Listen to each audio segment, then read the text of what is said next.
Bama gang. Because we always hit the nail on the head. So check this out, my Miami Hurricane fans. Now, this is going to be a quick video, guys. Not going to take too long. But as you guys know, the scrimmage has just passed this Saturday. You know, they had a little scrimmage or whatever. You know how they do every fall. They have 2 scrimmages. Well, scrimmage number 1 is finished. Not much details has come out about this scrimmage. As you guys know, the media is pretty much not allowed to record and all that good stuff, or to even attend some of these events. So I'm gonna give you guys a few updates, but not too much, a little. I think this coaching staff is trying to be very secretive of what's going on at the Miami Hurricanes. Not from us fans, but from, you know, other teams, the media and everything, because once you put it out in the air, other teams take it and they know pretty much what to work with.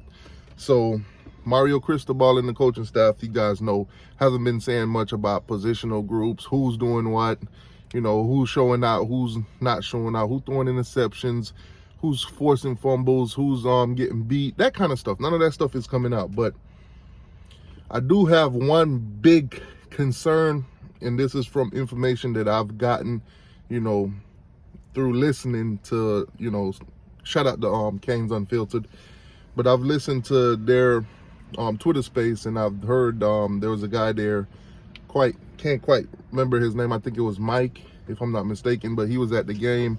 He was given play-by-play until basically the end of the third quarter. I think one of the coaching staff went over to him and told him to shut it down.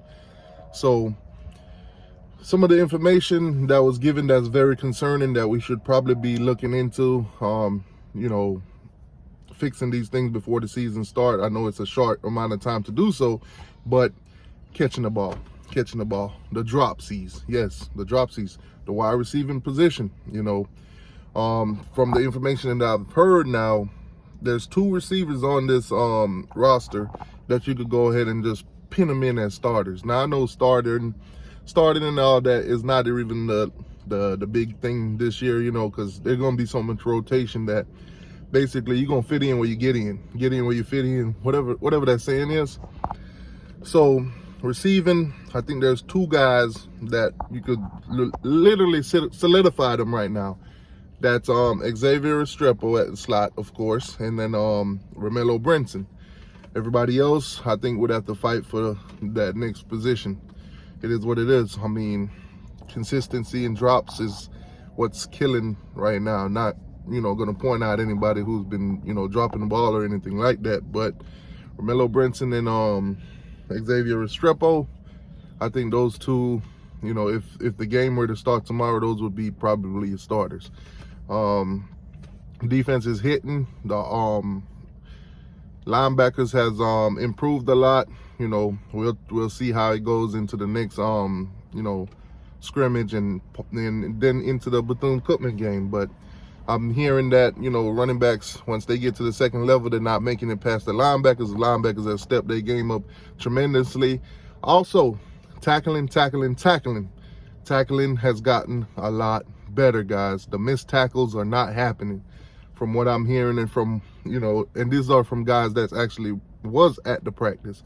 You know, shout out to Luther Campbell. He also came into the space, gave a lot of details on what he saw at the practice. Like I said, we're not going to get into it because this information is not supposed to be out there for other teams to dissect and, you know, make game plans around. So, you know, I think Mario Cristobal is very calculated in doing so. So, you know, I'm not going to be the one to drop the bomb and, you know, give out the secret sauce and all that kind of stuff.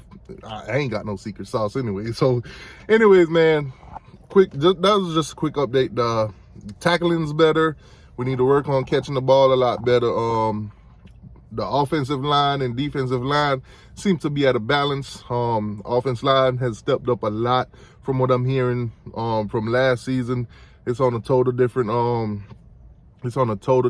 I heard that some of the transfer guys, offense and defensive line, has been showing out. So you might get a different look at the offensive line and defensive line than what you've seen in prior years. Some of those guys, you know, will be rotating in and out, but some of the transfers, you will see them making impacts. But anyway, guys, like, share, subscribe, T2. I'm out. If I get any information that's not, you know, detrimental to the team putting it out, I will give it to you guys. Like, share, subscribe. I'm out.